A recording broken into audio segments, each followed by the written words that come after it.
Hello there everyone, and welcome back to Castlevania 3.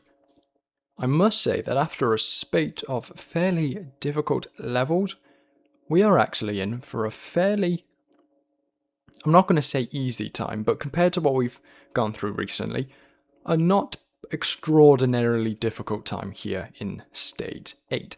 For one, it's quite a short level, and for two, the only real danger, I would argue, is the final boss of the level, and even then, if you're lucky, that can also be pretty quick. If you're lucky, you know where to stand, that's also not too bad. So, I'm not going to say I'm going to do it first time, because, like I say, there is a degree of luck involved to it, and of course you can always mess up on camera, but I'm going to say that this isn't too bad of a level, so let us begin. We unpause. We don't get hit by the bat, that's a good thing. There's a rosary in that first candle. This first section reminds me a lot of the second area of Castlevania 1, where you're going through like the main hall.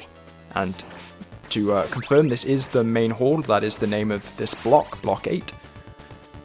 So I imagine the similarities were intentional. A big part of the level is just trying to get as many hearts as possible, because actually, I say that you're not going to need a huge number of them for the final boss if you get lucky. But you still want to grab them anyway, because at the end of the day, what else are you going to do? Axe armors, always an annoying enemy, but these ones aren't too bad. You know, sometimes you can get hit. You know, if you get unlucky with where you're standing or your crouch is a bit slow, because that's always a problem with this game.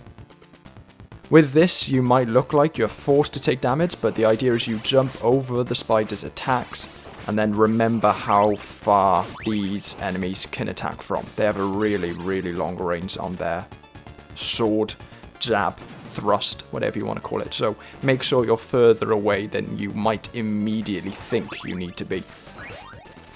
You might be tempted to go and deal with that skeleton up there, throwing the bones, using your axe.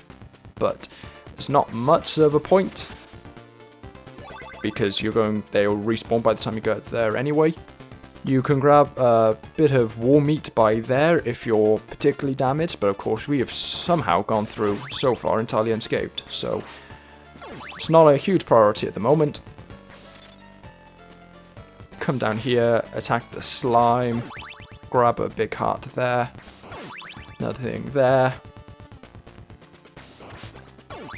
Again, if it wasn't for the fact we're playing on the NES and therefore enemy respawns occur pretty much as soon as we get off screen, you might be tempted to use the axe to take that guy out there. But as he'll just respawn, we're just going to have to continue ahead. These guys can be a bit annoying, just because they have so much room to back away from you in this section that there's a fair chance that they just keep going backwards until you can't do anything about it. You just need to duck down at one point to deal with the slime there, because they'll drop down. We're a little bit damaged, and unfortunately there is nowhere for us to heal, but already we're at the build-up for the final boss of the level. It's that sort. Compared to how long some of these previous ones have been, that's a big relief. We're actually going to do this as Cypher.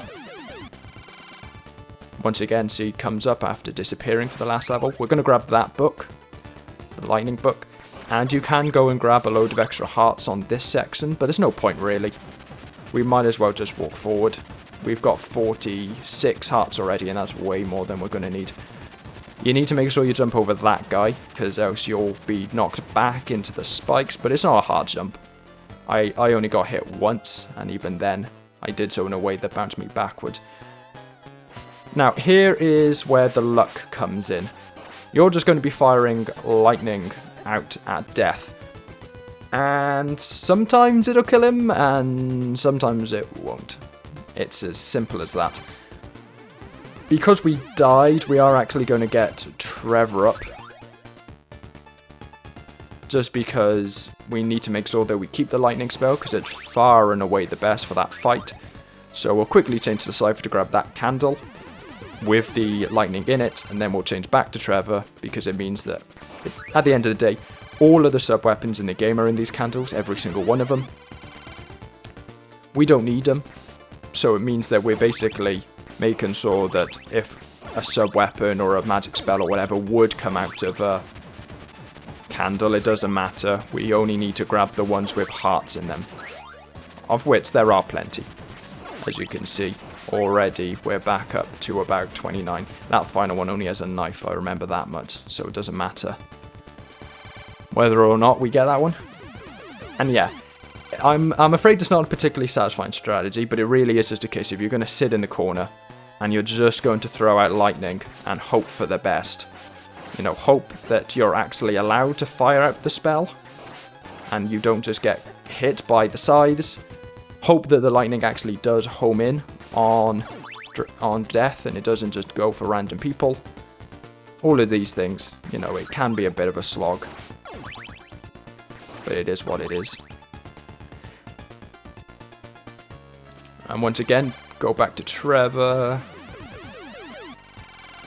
Realistically, we should probably make sure that we do, as much as it isn't required for the fight, make sure we do fully upgrade the whip, because that will come in handy at the start of the next level, which I haven't really explored all that much of, so who knows how difficult that one's going to end up being.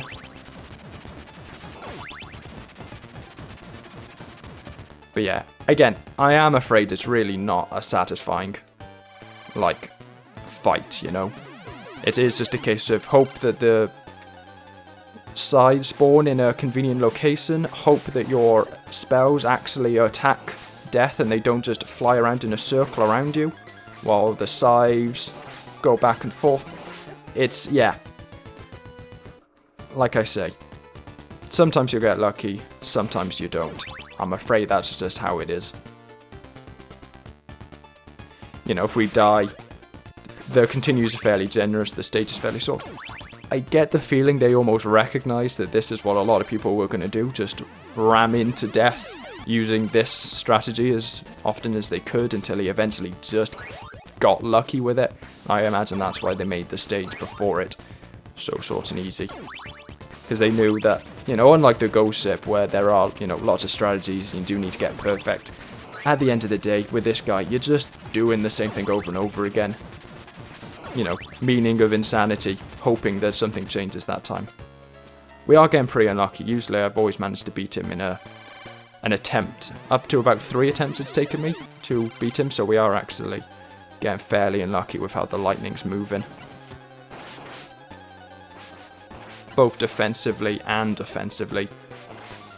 They're just not going for the guy. There we are.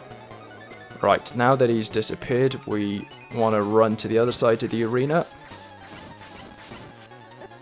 and try and get into this corner and try and kill him before he gets there. Oh, it was close. It was very close. Just a tiny slither of HP remaining for Cypher there, but we did just about defeat him in time, thank goodness. So yeah, stage 8, for how late it is in the game, it's the pre-penultimate fight. Pre-penultimate level, I don't know whether there's a term for that. You know, this is the penultimate level. Penultimate level Eve, it is. Considering it's that late in the game, it's honestly one of the easiest, I'd almost say. Apart from maybe stage 1, I'd say it's honestly the easiest in the game. Certainly the easiest since the very first level. So yeah, I really don't know why it's so easy. Unless they really did just sit there and decide, we know that people are just going to go and throw themselves at death until eventually the lightning works in their favour, so no point in making it really difficult because of that. Unless that's the reason they were thinking of, I genuinely don't know why it was as easy as it was. But anyway, that's a topic and a conversation for another time. For now, I would like to say thank you all for watching. I hope you enjoyed the video. Tune in next time, but for now, ciao.